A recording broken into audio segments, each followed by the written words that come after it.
Bonjour à tous. Donc déjà, je remercie les organisateurs de me donner la possibilité de parler parmi vous, et c'est un honneur. Et un sujet difficile qui m'a été confié, puisque parler de nutrition du nouveau-né en 20 minutes, c'est vraiment un challenge. Donc évidemment, je ne donnerai que des grands principes et je répondrai à vos questions après si vous le souhaitez. Donc, le premier principe, c'est, quand on fait de la nutrition, c'est de favoriser l'anabolisme, c'est-à-dire l'objectif, c'est de construire de la masse maigre avec des apports protéiques adaptés et des apports caloriques en rapport, on y reviendra, avec ces apports protéiques. Deuxième principe, c'est d'introduire l'alimentation entérale précocement, en favorisant le lait de mère. C'est des points qu'on va rediscuter aussi. Et je voudrais que vous compreniez que la nutrition, c'est un traitement, c'est-à-dire qu'elle doit être surveillée comme on surveille l'effet d'un traitement, c'est-à-dire que je vérifie les effets attendus sur la croissance de l'enfant. Alors déjà, premier point, il faut donc mettre en place une nutrition parentérale quand cela est nécessaire, parce que ça peut être nécessaire. On va revenir après à la mise en place en pratique. Quand est-ce que ça peut être nécessaire ? Dans certaines situations, chez le prématuré avec ou sans retard de croissance intra-utérin, dans les malformations digestives ou les anomalies de parois abdominales, comme évidemment les laparoschisis qui vont nécessiter une nutrition parentérale. Et chez le nouveau-né à terme, il y a certaines situations cliniques qui vont faire retarder la mise en route des apports entéraux, notamment l'asphyxie, et on peut aussi être amené à perfuser en cas d'hypoglycémie sévère. Donc pour perfuser, vous le savez, les différentes voies possibles, c'est le cathéter veiné-ombilical, donc qui est une voie assez simple, puisque déjà elle est utilisable dès la naissance, il est facile à insérer, techniquement il n'y a pas de difficulté, on passe dans la veine ombilicale et on passe le canal d'Aronsus pour arriver dans le cœur. Malheureusement, ce passage du canal d'Aronsus n'est pas toujours facile et ce cathéter se retrouve régulièrement sous le foie. Donc dans ce cas-là, il faut être prudent, puisque quand il est central, il n'y a pas de problème en termes de limite d'osmolarité. En revanche, quand il est sous-hépatique, on se retrouve en situation d'une voie veineuse périphérique dont on va parler. Donc comme tout cathéter, il va avoir des risques de complications, les infections en premier lieu, les thromboses et, s'il est mal placé, les épanchements soit péritonéaux, soit péricardiques, soit pleuraux. Deuxième mode qui est plus complexe, et je ne suis pas sûre que vous en ayez un usage fréquent ici, c'est le cathéter épicutanéo-cave, qui peut être mis soit d'emblée à la naissance pour certaines équipes, soit dans un deuxième temps. Donc là, on va utiliser n'importe quelle veine périphérique du nouveau-né, que ce soit au niveau des bras, éventuellement il y en a qui aiment bien au niveau des jambes, moi j'aime bien au niveau temporal, éventuellement on peut même utiliser les jugues externes. Et donc le problème, c'est que là, alors d'abord l'avantage, c'est que c'est une utilisation prolongée, contrairement au cathéter veiné-ombilical qu'on retire au maximum après 5 jours, en particulier en raison du risque infectieux. Et là, on peut le laisser de façon beaucoup plus prolongée. En revanche, il nécessite quand même un opérateur entraîné pour... parfois, il peut être difficile de cathétériser les veines pour pouvoir monter le cathéter. Et là encore, il y a des complications. La première, c'est l'infection, les thromboses et les épanchements des séreuses si jamais le cathéter n'est pas bien placé. Et puis, il reste quand même la possibilité des accès veineux périphériques qui sont indiqués et peuvent être très utiles en cas de nutrition parentérale courte, et notamment lorsqu'on initie parallèlement une nutrition entérale. Et donc il y a aussi des risques avec les accès veineux périphériques, notamment les risques de thrombophlébite. Et donc je rappellerai ça, et je vous demande de bien garder ce chiffre en tête, on ne doit pas dépasser une osmolarité de 850 sur une voie veineuse périphérique. Et ça nécessite aussi une surveillance notamment de la part des infirmières, pour vérifier qu'il n'y ait pas d'extravasation avec un risque de nécrose cutanée. Et donc on est amené souvent à changer ce cathéter, et parfois on peut être amené, du fait de ces difficultés de perfusion, de ces répétitions de perfusion, être en difficulté. C'est pour ça qu'on peut discuter le cathéter. Mais je vous montrerai tout à l'heure qu'on peut tout à fait gérer un enfant avec ses accès périphériques, et j'insiste quand même sur la formation infirmière et la surveillance qui est extrêmement importante lorsqu'on met en place une voie veineuse périphérique. Alors, donc, quand on a décidé de faire de la nutrition parentérale, il faut apporter des protéines. Il faut apporter des protéines parce que, notamment chez le prématuré, on veut respecter son métabolisme, c'est-à-dire limiter l'interruption d'apport nutritionnel lié à la naissance prématurée, et reproduire la vitesse de croissance fœtale, puisque ces pauvres enfants naissent à la période de croissance fœtale qui est maximale. Donc, on considère que la croissance doit être de 15 à 20 grammes par kilo et par jour. Et si vous ne mettez que des glucides pendant la première semaine, eh bien vous avez le résultat ici. C'est-à-dire vous avez ici la masse protéique de l'organisme. Ça, vous avez un fœtus qui grossirait avec des apports protéiques normaux pendant la même semaine que celui qui naîtrait prématurément et qui n'aurait que des glucides pendant la première semaine. Donc vous voyez qu'il y a une perte protéique extrêmement rapide et importante, et d'où l'importance d'introduire tôt les acides aminés. Et ce que je vais vous dire, c'est que le retard pris la première semaine ne se rattrape jamais.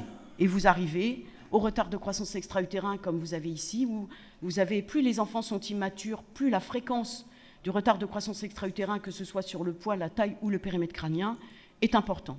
Donc c'est tout de suite qu'il faut faire une nutrition de qualité.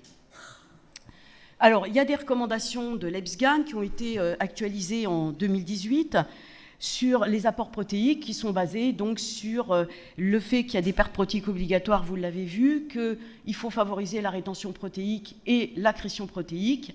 Donc la recommandation, c'est l'introduction précoce des J0. Et voyez qu'ici, c'est de commencer si possible à 1,5 g par kilo et par jour dès le début, pour aller jusqu'à 3,5 g par kilo et par jour chez le prématuré, et chez le nouveau-né à terme, qui n'a pas le même métabolisme, ne pas excéder 3 grammes par kilo et par jour, tout en commençant aussi à 1,5 g. Quand vous mettez des protéines, je rappelle que l'objectif, ce n'est pas de rentrer les acides aminés dans le métabolisme énergétique et de générer de l'urée d'ailleurs, c'est d'utiliser ces protéines pour construire de la masse maigre, faire grandir les enfants, etc. Donc il faut des apports énergétiques adaptés pour utiliser ces protéines à visée anabolisante. Alors, l'EBSGAN a fait plein de recos. Donc je vous les ai mises là. Il y a les recos sur les lipides, sur les glucides, sur l'énergie, sur les électrolytes, sur le calcium, le phosphore, le magnésium. Tout ça est très compliqué. C'est très compliqué, et en particulier quand on n'a pas à disposition les nutritions parentérales individualisées. Donc évidemment, on ne va pas rentrer dans le détail de toutes ces recommandations. Il y a quand même une recommandation qui a été faite aussi par l'EBSGAN en 2018, c'est que vous pouvez utiliser des solutions standardisées qui peuvent être utilisées dans un grand nombre de cas pour assurer de la nutrition parentérale des nouveau-nés, même de faible poids de naissance. Et donc, parmi ces nutritions standardisées, eh bien, il y a des poches industrielles, donc peut-être qu'il y en a certaines qui sont disponibles ici. Donc vous avez, nous on utilise beaucoup dans le service, beaucoup, assez régulièrement, ces poches à 2 compartiments. Vous avez d'un côté le glucose et de l'autre côté les acides aminés avec les électrolytes et les oligoéléments, si je ne me trompe pas. Donc évidemment, ces 2 poches doivent être mixées en roulant la poche sur elle-même pour mélanger les 2 compartiments. C'est donc des solutions binaires qui apportent du sucre et des acides aminés qui doivent être associés avec des lipides en plus en seringue, en Y. Ensuite, vous avez des solutions ternaires possibles avec le Numeta, où vous avez une poche où vous avez le glucose, une poche où vous avez les acides aminés, et vous avez une poche en plus avec les lipides. Et donc là aussi, il faut mélanger. Donc avec le Numeta, vous pouvez, on va y revenir tout à l'heure, vous pouvez soit mélanger 2 poches, c'est-à-dire glucides et protides, soit mélanger les 3 poches et obtenir une solution ternaire. Donc par exemple, quand vous utilisez ces poches, vous voyez qu'il y a tout de suite des acides aminés. Donc le Pédiaven, il y a une solution nouveau-né 1 qui est designée normalement pour le premier jour parce qu'il n'y a pas de potassium et pas de phosphore. Mais vous voyez que ce que vous utilisez, la solution nouveau-né 1 ou nouveau-né 2 qui est utilisée après, vous avez d'emblée des acides aminés. Et dans la poche nouveau-né 2, eh bien, il y a le potassium et le phosphore qui ont été ajoutés. Alors, dans ces solutions, si vous les utilisez de façon prolongée, sans apport per-os de vitamines, il faut rajouter normalement des vitamines. Finalement, nous, on ne le fait pas parce qu'on les utilise sur du court terme et on donne les vitamines per-os. Et pensez toujours que, quel que soit l'ajout de vitamines que vous feriez, c'est que la vitamine K, elle n'est jamais dans les mélanges de vitamines, il faut la rajouter à part. Ça, c'est les recommandations de la SFN, donc en fonction du poids de l'enfant, et il faut le faire 1 fois par semaine. Alors, je voulais vous montrer que cette histoire de protéines, indépendamment de faciliter l'anabolisme, la masse maigre, la croissance, etc., ça a des effets aussi démontrés sur le cerveau. Vous avez ici une étude qui avait montré que le volume cérébral, vous voyez, à terme, était corrélé à la quantité de protéines reçues entre J1 et J14. Là, c'est une ligne droite. Et ça va même plus tard, puisque là, dans cette étude, les connexions thalamiques, la connectivité thalamique à 7 ans, étaient aussi associées à l'apport protéique de la première semaine de vie. Donc, vous voyez, ça a quand même un impact important de commencer précocement cette qualité nutritionnelle. Alors, troisième point extrêmement important, la nutrition entérale, dès que possible. Alors, je peux vous dire que ça, c'est mon combat du quotidien. Le jeûne non justifié n'est jamais bénéfique. Et moi, je peux vous dire que quand il y a un enfant à jeun dans le service le matin au staff, pourquoi il ne mange pas? Et il y a un intérêt à me justifier pourquoi il ne mange pas. Parce que quand même, la croissance la plus adéquate, elle est obtenue avec une nutrition entérale optimale. Et bien sûr que plus vous débuterez tôt la nutrition entérale, et bien plus vous arrêterez tôt la nutrition parentérale et vous limiterez ces complications.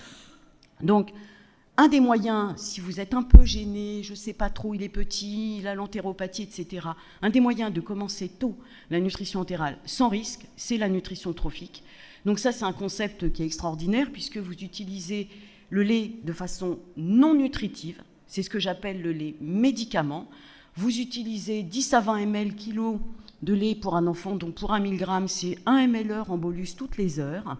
Et puis, au bout de 3 heures, on regarde ce qui se passe, on jette les résidus s'il y a des résidus, et on fait ça jusqu'à ce qu'on arrive à vaincre éventuellement l'iléus. Il n'y a pas de contre-indication de la nutrition trophique en dehors, évidemment, d'une perforation digestive ou d'une entérocolite, mais il n'y a pas de contre-indication absolue. Et alors, c'est pas... Des fois, il y en a, quand je leur dis, vous faites 24 fois 1 de lait de femme en bolus, ils pensent que je fais de l'homéopathie, mais non. Il y a des études sérieuses qui ont démontré que ça améliorait la motricité et l'absorption parce que ça stimule la croissance de la muqueuse intestinale. Moi, comme je dis, je fais de la culture d'entérocytes. Ça améliore la maturation des fonctions musculaires, c'est-à-dire la motricité digestive et la sécrétion des hormones digestives, et en particulier le GIP, le GLP-1, qui vont améliorer la sécrétion de l'insuline et la tolérance glucidique, et probablement un effet sur la flore intestinale. Donc, vous voyez, on a tout gagné avec cette nutrition trophique et en plus, ça n'augmente pas le risque d'entérocolite. Donc, les indications, c'est tous les cas d'entéropathie. Donc, ça peut être un préma à moins de 30 semaines ou plus, les retards de croissance sévères. Nous, on a développé ce concept pour la prise en charge des laparoschisis et on a nettement amélioré leur devenir. Donc, il n'y a pas de limite et ça marche très, très bien. Après la nutrition trophique, quand vous augmentez l'alimentation d'un enfant, il n'y a pas de discussion, le lait de mère, c'est le gold standard. Pour des tas de raisons, vous le savez qu'il est évidemment parfaitement adapté aux besoins nutritionnels du nouveau-né et du nourrisson. Il comporte des caractéristiques spécifiques sur sa digestibilité, son osmolarité, la qualité des lipides et aussi des facteurs anti-infectieux et en particulier des molécules très particulières qui sont les oligosaccharides du lait de mère, qu'on ne trouve d'ailleurs quasiment que dans l'espèce humaine, qui ont des propriétés particulièrement intéressantes. Donc, en France, les recommandations, c'est d'essayer d'utiliser le lait de femme, si possible, jusqu'à 34 semaines, 1,8 kg, au moins jusqu'à 32 semaines, 1,5 kg, et on l'utilise aussi pour les pathologies digestives spécifiques. Alors, le problème, c'est que le lait de femme est insuffisant pour les prématurés en termes d'apport protéique, calorique, calcium, phosphore, et qu'il nécessite d'être enrichi à partir de 80 à 100 ml kg/jour. Mais donc on utilise des fortifiants comme le Fortema ou le Fortipré dont vous avez ici la composition, vous voyez, qui vont augmenter les apports en protéines, glucides et globalement les calories et d'autres minéraux. Je sais qu'ici vous ne les avez pas et je vais vous rassurer parce qu'en fait il y a des alternatives. L'alternative a été montrée par cette étude publiée en 2021 quand même dans JAMA Pediatrics, étude randomisée où les enfants recevaient soit un lait de mère enrichi avec un fortifiant comme celui que je viens de vous montrer, soit un lait de mère enrichi avec de la poudre de lait pour prématurés, le préterm formula.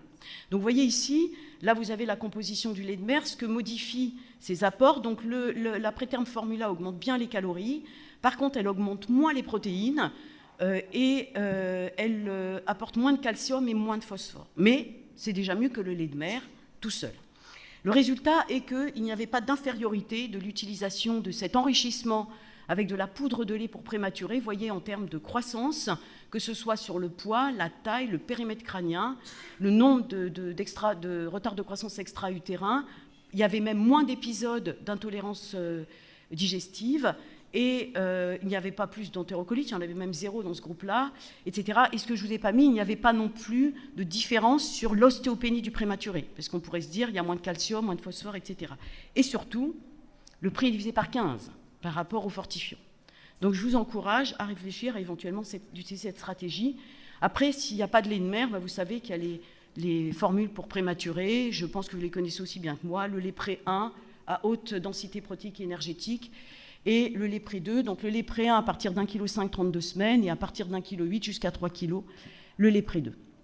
Alors, je rappellerai juste rapidement, il faut aussi penser à apporter du fer. Normalement, pour le nouveau-né à terme sain, il n'y a pas besoin de supplémenter, mais en cas de retard de croissance et de prématurité, oui.